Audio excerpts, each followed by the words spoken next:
I moved the begonias over here because I figured that they'd be a little bit more protected. And it is working. Look at that.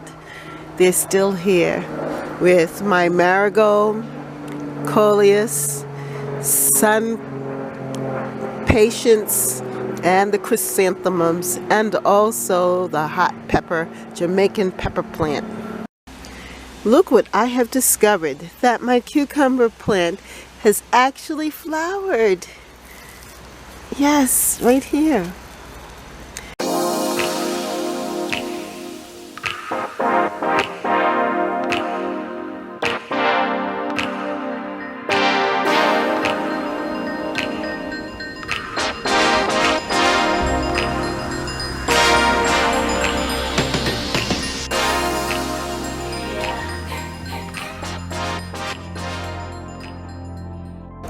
Hello and welcome to Catherine's Garden. It's so good to be with you here today. Today is October 8th, and a couple of days back I was complaining about the temperature and the fact that the frost, it seemed like we were going to have an early frost season. And yes, we experienced some cold nights there in the 40s and heading almost to the 30s, 39, 38. And I was afraid that my begonias, my tuberous begonias, were not going to make it, and neither was my angel trumpet trees. I didn't think they were going to make it either. But both of them, both plants, they did survive the cold. And now I'm just hoping that I can hold on to them for just a little while longer in the garden.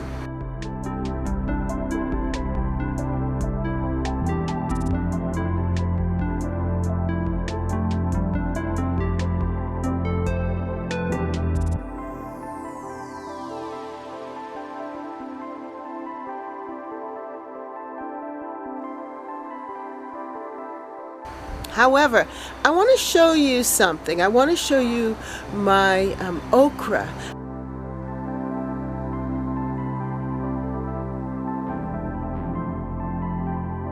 I had purchased some okra seeds from Baker's Creek catalog.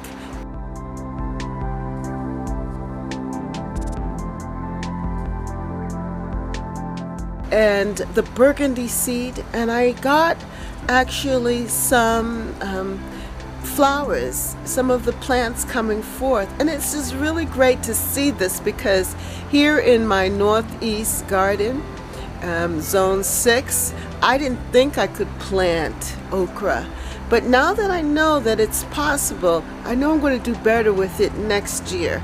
But I want you to see my process and see what I did. And also, I had gotten some seedlings from a lady gardener that usually gives us our starts, and I had planted that, but they kept on dying out and withering. But what I see is that directly sowing the okra seeds in the ground here actually is the best thing to do, and that if you give them the right location, if you give them the right soil, that the seed will germinate and that it will come forth. So let's take a look at that, and I'm going to give you a little recap of my experience with okra and planting okra seeds in the ground.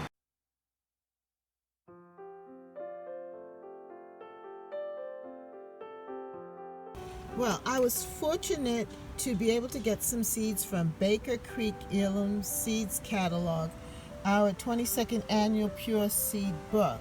After discovering that my seeds or seedlings that I had purchased from my person who does the seed starts, it looks like this. It was like something like this, and I planted them in the ground, and the plants just withered away and died. So I'm so glad that I had my Baker Creek Heirloom Seeds catalog, because I really want to try growing okra here. And I ordered online from them after looking at this catalog. And it came in a couple of days ago, the seeds in the packet. And I also got some other seeds as well. Another okra. But this is the one that I'm going to be planting today. It says to soak them for the seeds for 24 hours. So that's what the seeds look like. My plan is to plant some direct sowing in the ground, by directly sowing them in the ground, and then also to put some in these containers using my potting mix from the Dollar Tree store, and just put it in there and then create the greenhouse effect. Let me show you. By putting it in this container, it's just my salad baby spinach container. Just put it in here and let it stay in the sun. I'm going to probably put it in the sun or a sunny area so that the seeds can germinate. And also put some in the ground and cover with some plastic like that, and see what we get. And then I'm going to put these in the ground too. We'll put them back in the little greenhouse that I have, plastic greenhouse. But they do look kind of spindly. Well, I'm going to try 3 different ways to grow these okra seeds and to get some okra plants. Alright, so let's get started. Now right now, even in Boston and here in June, the temperature at nights are like in the low 50s. And during the day, we've been getting like 70. I think today it may be 80 today, but it's still kind of cool. And it said that okra likes hot temperatures and dry temperatures, and we've been getting a lot of rain. So that could be why those seedlings didn't do well. So we're going to try and create some favorable conditions for these okra seeds and also for the seedlings that I have over there. So let me stop talking and get busy. All right, so hang out with me as we do some planting. Okay, so let's take a look at this package and see what it has to say and what we need to do. It says okra, burgundy, Baker Creek heirloom seeds. Then on the back it says burgundy okra, 1983 AAS winner. Pods are beautiful, deep red. Stems are also red, very tender and delicious, ornamental tasting. Planting instructions: soak seeds for 24 hours. Direct seed after last spring frost. Pick pods while young and tender. Loves heat and humid or dry conditions. More details at rareseeds.com. And then on the side it gives some more information. It says sprouts in 7 to 14 days. Ideal temp 75 to 90. And right now, in the evenings or nights, it's like in the 50s here. And we're just barely hitting 70, 73 during the day. So I'm going to have to give them a little more TLC and put it in my little greenhouse or covered, or create some sort of condition in which it can get some more heat. Seed depth 1/2 to 1 inch. Plant spacing 18 inches apart. Frost hardy, no. Min full sun 8 to 12 hours. That means that I'm going to have to put it definitely in the front garden where there is more sun. So it's good to see that information there so that we'll have more success this time with the seeds. All right.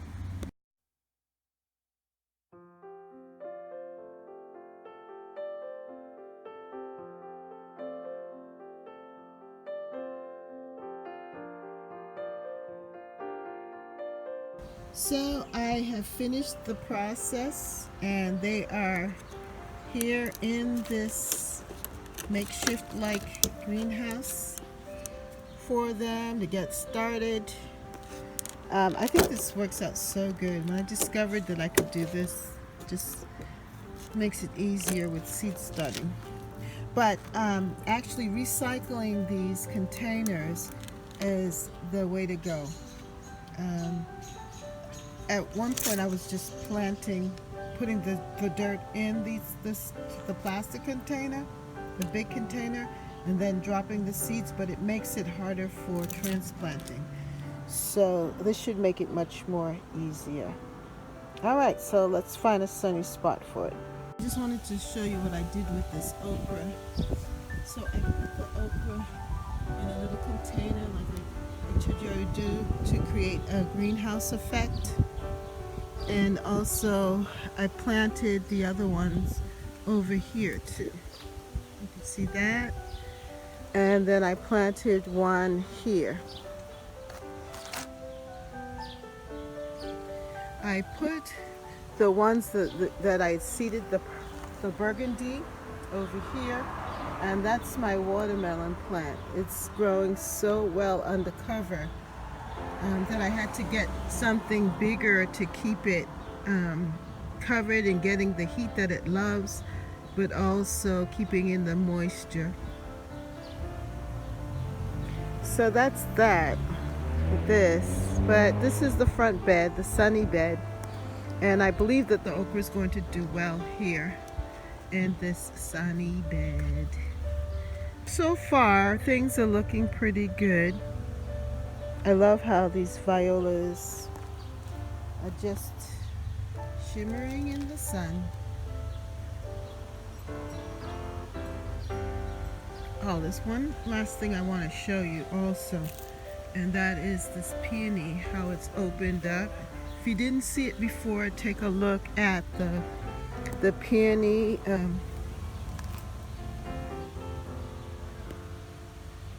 That's how it looks filled out when it's completely bloomed.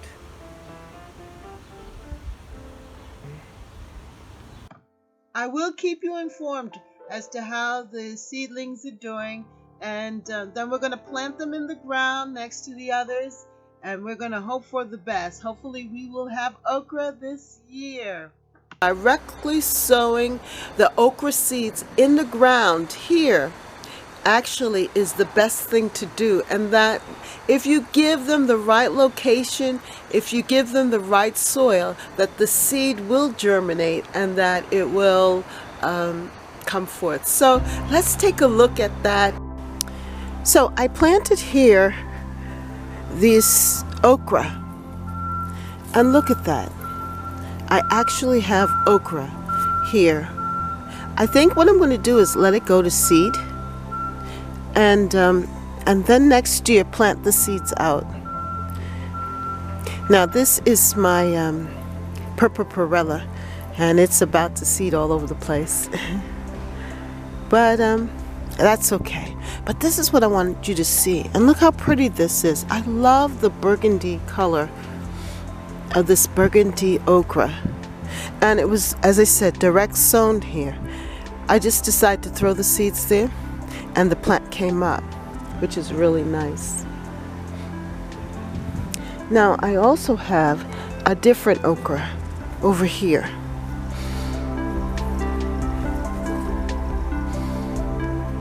And it's starting to come up here.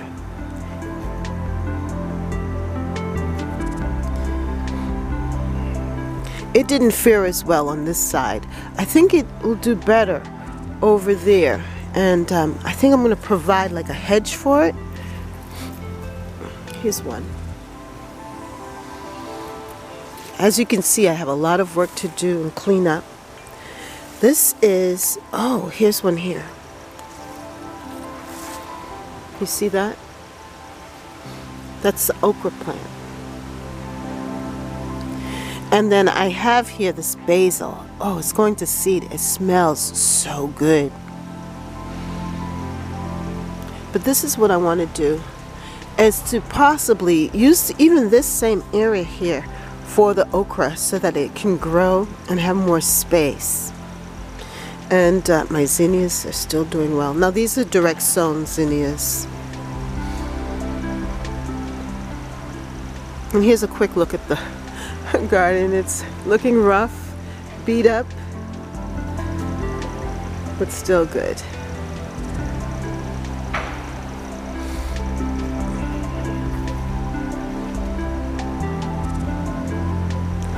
As I said before, I thought that I would have a lot of dieback. I did with these. Look at the leaves and the colors of the leaves.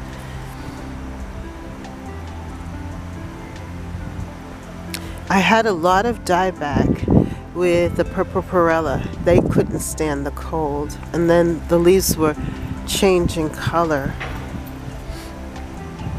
But even still, their stems are so pretty. And then we have the hydrangea tree. Check these leaves out.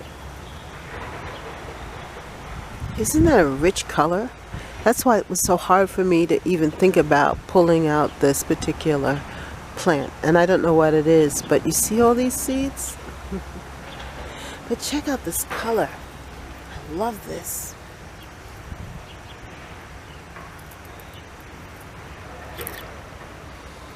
It really does give great fall color, and even though things have died back like this, still the garden is so beautiful with color. It's a different kind of color, and you just have to learn how to appreciate it.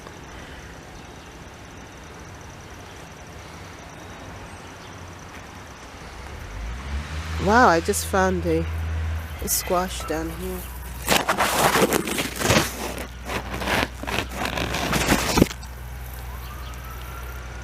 Now what I'm going to have to do is clean all of this out, and then I'm going to put my tulips in here. That's another project. Well, I did go out there and pick another watermelon, and here it is. Yeah, this is it. And I don't know what these markings are, but we're going to have to cut it open and see exactly what's going on with this watermelon. But see the end here? It's pretty much dried out, and it has a nice pung, don't you think?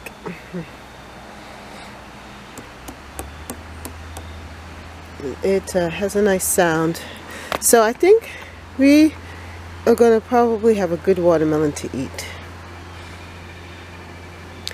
And I just wanted you to see what was happening also with these cucumber plants. Oh my goodness, my cucumber plant is actually flowering.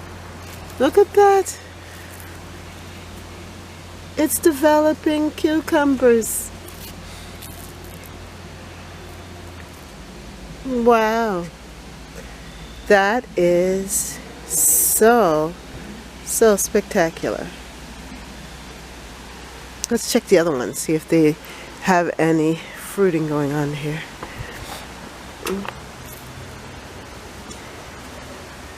Not really. But that one, this one over here. Look at that. If you like this video, then like, share, and subscribe to Catherine's Garden as we continue to explore gardening and enjoy the process of learning from the garden, because the garden is a wonderful teacher. She teaches us things, and she just helps us to grow and to be more creative. What I really love about gardening is that one is able to see something in their mind and then to create it and make it come to pass. And I just love that, the creative flow of nature, and allowing me to participate in the process of this experience. And it fills me with a lot of joy. I hope it's filling you with joy too, and that you are feeling my joy. Yes, because I want to share this experience with you. I want us to journey together in gardening.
So come back again to Catherine's Garden. Yes, see you next time in Catherine's Garden. Bye.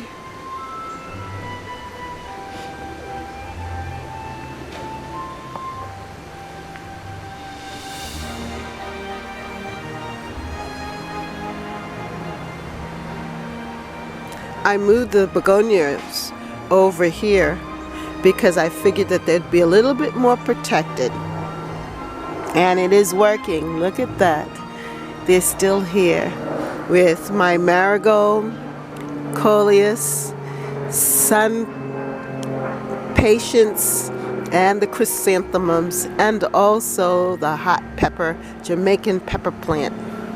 Thank you for watching, and comment down below. Did you plant seeds this 2019 gardening season? And how did it come out? Were you successful? Leave a comment down below. I would like to hear your success. And also remember to like and subscribe to Catherine's Garden. See you again next time. Come on back to Catherine's Garden. Bye.